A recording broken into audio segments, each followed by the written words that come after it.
Écoute, je sais que ça peut paraître flippant de te retrouver face à quelque chose d'inconnu. T'as cette sensation de blocage et t'as l'impression de pas arriver à avancer, et je te comprends totalement. Aujourd'hui, je vais te montrer pourquoi cette peur de l'inconnu, elle est là, comment tu peux la comprendre et surtout comment la surmonter. Déjà, faut que tu saches que notre cerveau, il aime pas l'incertitude.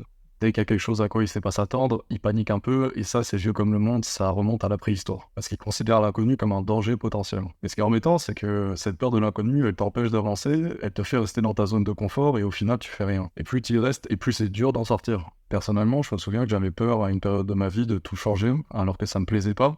Parce que le truc paradoxal, c'est que certes, ma situation elle me plaisait pas, mais j'avais quand même peur de bouger parce que je savais pas à quoi m'attendre. Et c'est fou de se dire à quel point on se met des limites et on s'empêche d'avancer juste parce qu'on a peur de l'inconnu.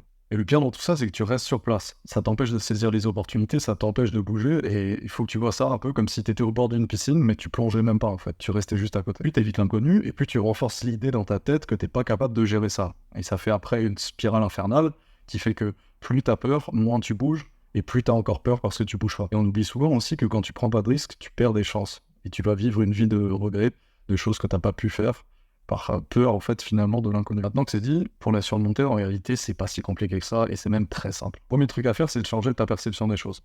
Il faut pas que tu vois l'inconnu comme un ennemi, mais que tu vois ça comme une façon de te développer et d'avancer. C'est dans l'incertitude que tu peux te développer, où il y a des choses incroyables à découvrir, et qu'il faut que tu y ailles limite les yeux fermés. D'un côté, ça fait peur, mais en même temps, ça peut t'amener des choses incroyables. Il faut aussi que tu y ailles étape par étape.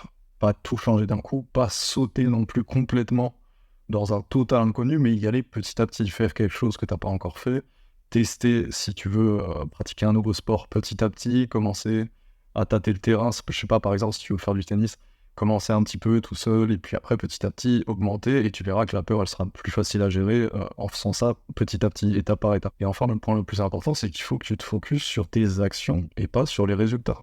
Le plus important, c'est que tu bouges. Au début, tu n'auras pas forcément les résultats que tu veux, mais du moment que tu bouges, ça t'amènera petit à petit vers ta destination, vers là où tu veux aller. C'est pas grave et c'est normal de pas avoir les résultats tout de suite. Si tu penses directement aux résultats, ça va te démoraliser et tu auras encore plus peur. Il faut vraiment que tu vois ça comme un apprentissage, et en y allant justement petit à petit, tu n'auras pas les résultats, mais au bout de quelques jours, semaines ou mois, tu verras des résultats et la peur diminuera. Donc au final, cette peur de l'incertitude, cette peur de l'inconnu que tu as, elle est là pour te protéger à la base. Mais il faut pas qu'elle te freine. Si tu regardes cette vidéo, c'est qu'elle prend une place beaucoup trop grande dans ta vie, et c'est juste pas possible.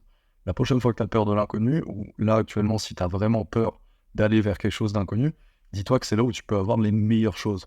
Les amis que tu as actuellement, avant de les rencontrer, avant de parler avec eux, tu les connaissais pas, donc tu as un peu plongé dans l'inconnu pour aller leur parler et discuter avec eux, et maintenant c'est devenu tes amis.